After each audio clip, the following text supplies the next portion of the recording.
अब तक आपने पढ़ा। नील तो यह सब देखकर हैरान था। वो मन में सोचता है कि मिसेस मेहरा को हो क्या गया है, ये इतनी अजीब हरकतें क्यों कर रही है। लेकिन वो उससे कुछ नहीं पूछता और उसे ग्रीट करके वहाँ से चला जाता है।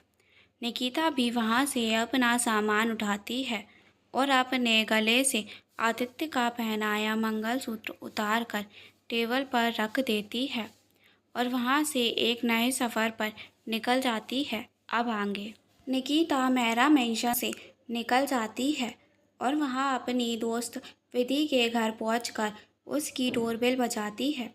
विधि जैसे ही गेट खोलती है तो उसके सामने निकिता को देखकर बहुत खुश हो जाती है और उसे गले लगाकर बोलती है, वेलकम होम बेबी।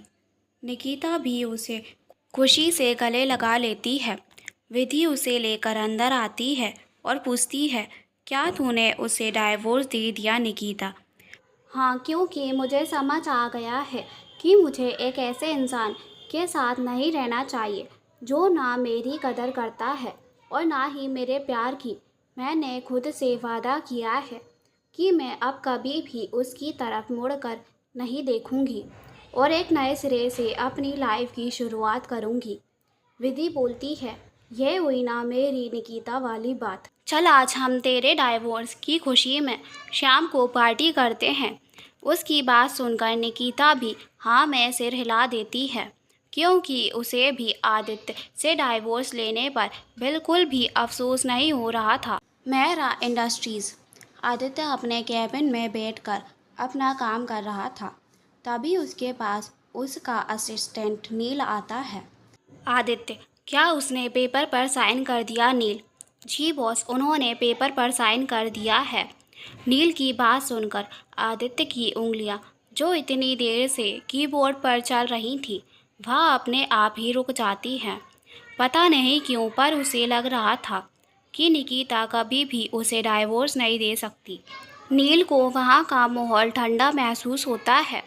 वो अपने कांपते हाथों से डाइवोर्स पेपर आदित्य के सामने रख देता है जिस पर निकिता की साइन थे। आदित्य बोलता है, मुझे यकीन नहीं होता कि उस लालची औरत ने सच में मुझे तलाक दे दिया, लेकिन मुझे भरोसा है कि उसने ज़रूर मुँह मांगी कीमत मांगी होगी। नील हिचकिचाते हुए वह पेपर आगे कर देता है। आदित्य जैसे ही उस पेपर को पकड़ता है तो वह दांत पीसते हुए वह बोलता है, इस बेवकूफ़ औरत की हिम्मत कैसे हुई मुझे टायरोकस बुलाने की?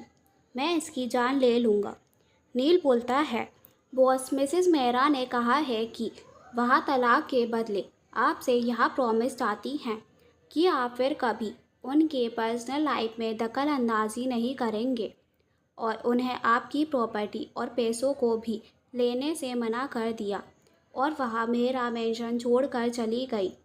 आदित्य सोचता है कि क्यों निकिता ने उसकी प्रॉपर्टी और पैसे लेने से मना किया, जबकि वह तो उसके साथ सिर्फ उसके पैसों की वजह से थी। लेकिन फिर वह निकिता के ख्यालों को अपने दिमाग से निकालकर नील को वहाँ से जाने को कह देता है और अपना फोकस अपने काम में लगा देता है। नील वहाँ से चला जाता है, लेकिन आदित्य अब अपने काम पर फोकस नहीं कर पा रहा था। वो अपना कोट उठाकर ऑफिस से बाहर आता है और अपनी रॉयल्स रॉयल में बैठकर वहाँ से निकल जाता है और कुछ ही देर में उसकी कार मेहरा मेंशन के सामने आकर रुकती है और वो कार से निकलकर मेंशन के अंदर चला जाता है। आदित्य और निकिता दोनों अलग अलग रूम्स में रहते थे। वो अपने रूम की तरफ जाने लगता है, लेकिन ना चाहते हुए भी उसके कदम निकिता के रूम की तरफ बढ़ जाते हैं। वो रूम के चारों तरफ अपनी नज़र दौड़ाता है।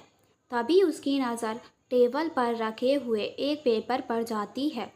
वह उस पेपर को उठाकर पढ़ने लगता है। उसमें लिखा था, तुम्हें यही लग रहा होगा कि मैं तुमसे तलाक लेने के बाद अफसोस करूंगी या फिर तुम्हारे लिए रोऊंगी।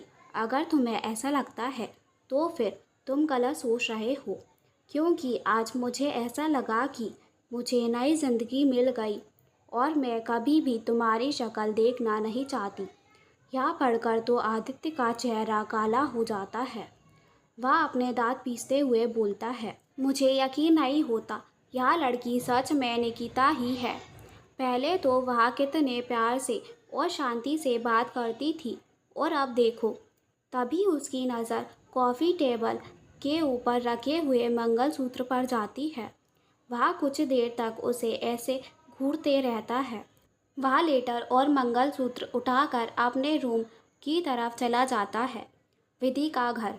निकिता और विधि दोनों किचन में खाना बनाते हुए बातें कर रही थीं और अपने पुराने दिनों को याद कर रही थी।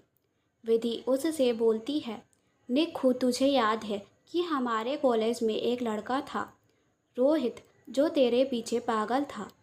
ना जाने उसने कितनी बार तुझे प्रपोज़ किया था, लेकिन हम दोनों हर बार उसे पीटते थे और उसे वहाँ से भगा देते थे।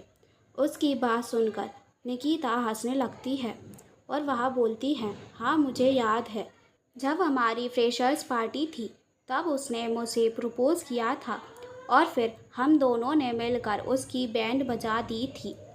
वहाँ भी क्या दिन थे विधि, सही कहा तूने। और आज हम फिर से अपने पुराने दिनों की यादें ताज़ा करेंगे और सबसे पहले शॉपिंग पर जाएंगे। निकिता, अच्छा आइडिया है, चल जल्दी से तैयार होकर आते हैं। वो दोनों जल्दी से चेंज करती है और शॉपिंग के लिए निकल जाती है। मॉल में जाकर वो अपने लिए ढेर सारी शॉपिंग करती है और खूब एंजॉय भी करती हैं। जल्दी शाम हो जाती है और वो दोनों क्लब के लिए निकल जाती हैं। क्या आदित्य निकिता को इतनी आसानी से जाने देगा? जानने के लिए पढ़ते रहिए मेरी कहानी और प्लीज़ लाइक, कमेंट और शेयर ज़रूर करें। क्लब में कुछ ऐसा होने वाला है जिससे निकिता की ज़िंदगी में नया मोड़ आएगा। चैनल को सब्सक्राइब करना ना भूलें, प्लीज़ प्लीज़ प्लीज़।